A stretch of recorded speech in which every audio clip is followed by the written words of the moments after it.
All right, a great morning to everyone who has joined us on today's edition of the show. It's the beginning of a new week. Today, the 10th day in the 11th month of the year 2025. So I say to you all, Happy New Week. But over the course of the weekend in the world of sports, so many actions went down across different centers, different countries. Well, for the Super Eagles of Nigeria, it's all about that must-win game against the Panthers of Gabon, just to be in the finals of the African playoffs, to be at the 2026 FIFA Men's World Cup. Getting through the African playoffs, there is still one more hurdle for the Super Eagles of Nigeria, which is the Intercontinental Playoffs. But I can tell you that 10 players are in camp of the Super Eagles of Nigeria there in Morocco. Remember that that's the venue for the playoffs game. But in Europe top 5 leagues over the course of the weekend, you tell that it was an action-packed game that didn't see many of the league leaders win over the course of the weekend, except Paris Saint-Germain. We won 3-2, scoring, of course, in the dying minutes of that game through João Neves. So it makes it back-to-back weeks now where Paris Saint-Germain, they've gotten the winner. First, it was Gonzalo Ramos, and now it is João Neves who definitely got the winner for Paris Saint-Germain against Lyon yesterday. But you talk about that encounter, the goal scored by the former Arsenal defender, midfielder. Many call him the versatile player. Now, that was such a great goal for now. The English boy who definitely is in France trading his game at this point in time. But talk about Arsenal, they drew 2-2. Real Madrid, they drew 0-0. Napoli, they lost 2-0. Bayern Munich, their winning run definitely got altered and they played out a 2-2 draw. And then Galatasaray also over the course of the weekend, they lost 0-1. And then even in the Nigeria Premier Football League, the table toppers, even though they are still top of the table, that's Nasarawa United, they also played out a 1-1 draw. So it was this action that went down over the course of the weekend here in football. But we talk about the world of Formula One and also in the world of tennis. Just with how many races are set to conclude the 2025 Formula One season. There at the Brazilian Grand Prix, what did you expect? What did you see? It was a magical driver from one man, Max Verstappen, who definitely drove from the pit line to definitely finish third there in the Brazilian Grand Prix. But talk about what the standing looks like also for Lando Norris, top of the standing, Oscar Piastri second, and Max Verstappen still third there in the world of Formula One. We'll discuss about this. I will give you more details about this action in the world of Formula One and in tennis as well. Novak Djokovic, he won his 101st title over the course of the weekend. But what happened to Novak Djokovic at this point in time, that the man definitely has pulled out from the ATP finals. But it was that's a good win starter for the likes of Carlos Alcaraz and Alexander Zverev there in the world of tennis. Aryna Sabalenka and Elena Rybakina, they were in action in the WTA finals there in Riyadh. There was one winner. Not the best of year for that's Aryna Sabalenka, but I can tell you that she can take so many positives out of it. She won 4 titles, but when I say that is not the best for her, you know how many finals that she was in and she lost. But for Elena Rybakina, she won her biggest title since 2022 when she last won the Wimbledon, and of course she did that winning 11 straight matches before that the WTA finals. What an action it was there in the world of tennis. So all of these we give you the details on today's edition of the show right on 32 FM 94.9.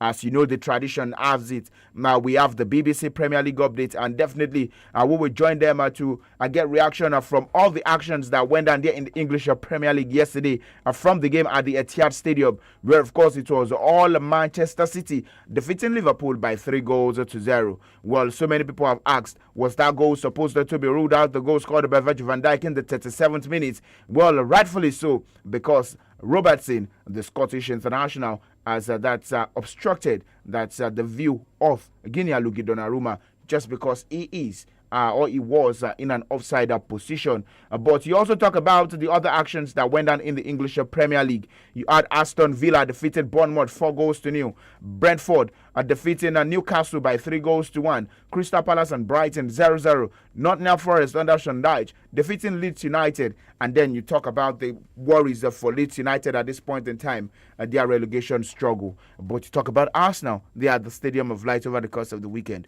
They actually played a 2-2 draw. They conceded 2 goals. A side that went 9 games without conceding a goal, without even having 3 shots faced in the course of the games they've played. Now they considered 2 goals at the Stadium of Light. Chelsea were victorious also over the course of the weekend. Alejandro Garnacho, what a showing it was for him. But we'll talk about Spanish football as well. But right about now, we join our partners, the BBC, to take a listen to what they have for us. And when we come back, we'll talk about other European football before we go to the camp of the Super Eagles of Nigeria, the BBC Premier League update. BBC Premier League update from the home of Premier League football. Hello, I'm John Wilkinson at the BBC Sports Centre. Manchester City are 4 points off the top of the Premier League after a 3-0 win over Liverpool. Erling Haaland had a penalty kick saved, he then scored anyway, and although Liverpool had a goal disallowed, City were comfortable winners. It was Pep Guardiola's 1,000th match as a manager.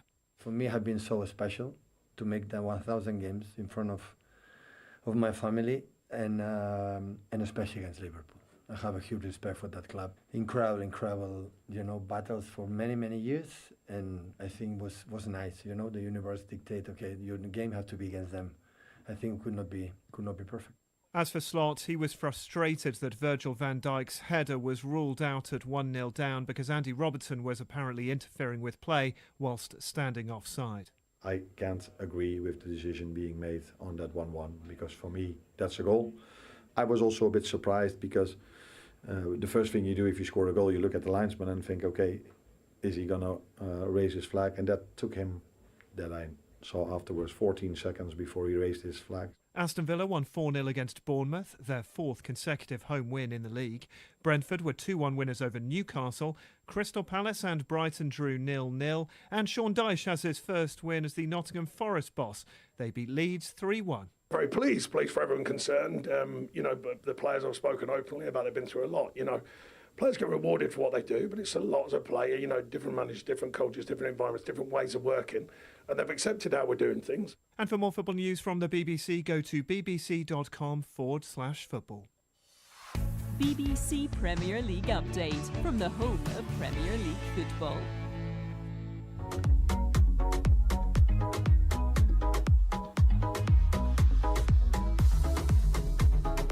All right, today you listened to the BBC Premier League update. Let's talk about a bit of Spanish football at this point in time.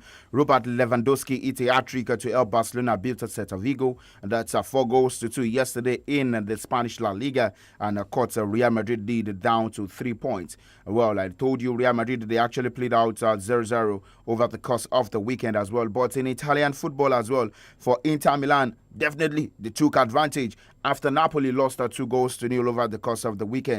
But then you talk about that Inter Milan, the go top of the Serie A standing after that slip up. But then Roma earlier defeated Udinese 2-0 yesterday. But it was a great victory also for Inter Milan yesterday there in the Italian Serie A. And in German Bundesliga, a bracer from Germany's striker, that's Dennis Undav, lifted Stuttgart to a 3-2 come from behind a win over Augsburg there in the Bundesliga, while Eintracht Frankfurt also defeated Mainz 0-5 there in the German Bundesliga. And in France, like I said, it was that's a lead show from João Neves as he returned that's Paris Saint-Germain to the top of the Ligue 1 as they defeated Lyon 3-2, while Emmanuel Mega netted the breeze as Strasbourg also defeated that's Lille. Marseille were victorious over the course of the weekend, and you tell that it was definitely great action of football over the course of the weekend. Now let's talk about Nigerian football before we go away from football stories to talk about other developing stories there in the world of sports.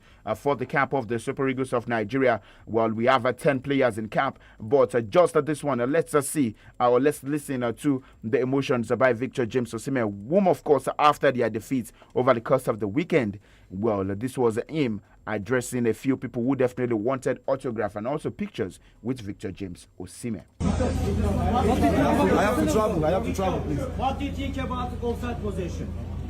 What? What do you think about the disallowed goal? Oh, the game has happened. It has happened. It's not working. This one. Osi, do you want to say something for the game? No.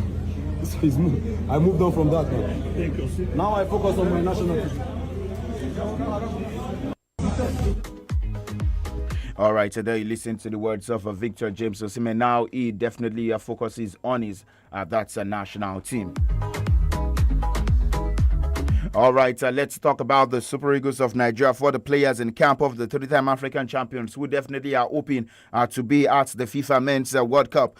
For the players in camp of the Super Eagles of Nigeria, well, I can tell you that in the camp we have the captain of the side, William Troost Ekong. We also tell you that Alexander Iwobi, that's Samuel Chukwueze, Moses Simon, Benjamin Fredericks. These are players are in camp of the Super Eagles of Nigeria. Wilfred Ndidi, Tolu Arukudari, Olakunle Olusegun. We have to tell you that all of these ones are in camp of the Super Eagles of Nigeria.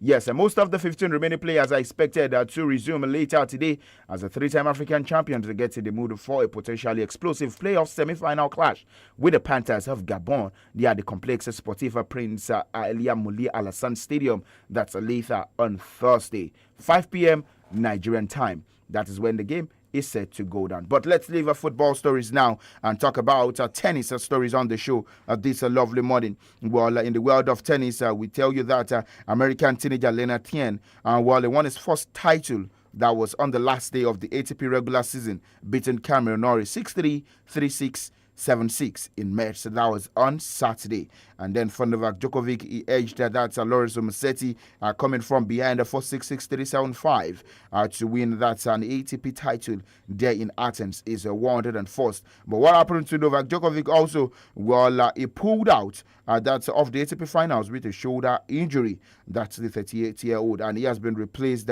that's in the Jimmy Connors group by that's Lorenzo Musetti, who was beaten by Djokovic in the finals of an ATP event that was in Athens. Now, the games started yesterday there in Turin. Carlos Alcaraz made a solid start to the ATP finals, 7-6, 6-2 over Alex de Minaur. And I also tell you that it was another great victory for another man himself, that's Zverev, who definitely won in his game. Half hour on court, he won. And you tell that it's definitely a good one for him. But for Elena Rybakina, well, of course, she defeated the world number 1, Aryna Sabalenka, to win the WTA final. 6-3, 7-6.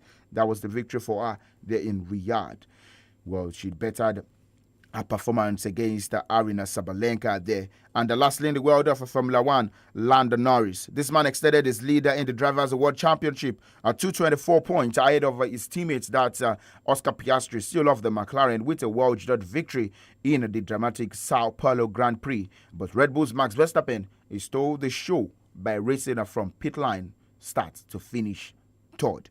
So earlier, I told you how the standings are there in the world of Formula One. Lando Norris first with 390 points. Oscar Piastri second with 366 points. Max Verstappen third with 341 points. 7 wins for Norris, 7 wins for Piastri, 5 for Verstappen. And the number of times they finished on the podium, 17 times for Lando Norris, 14 times for Oscar Piastri, and 12 times for Max Verstappen. So what would happen there in the next Grand Prix that we definitely would see there in the world of Formula One? Where is the venue for the next Grand Prix? Well, we talk about Formula One. That's the Las Vegas Grand Prix before the Qatar Grand Prix and also the Abu Dhabi Grand Prix. We'll come later in the afternoon to discuss some more sports and stories and make it around today in the world of sports, which definitely might be much of a reaction. But I am SAMIES, your sports captain, till meet by 3:30.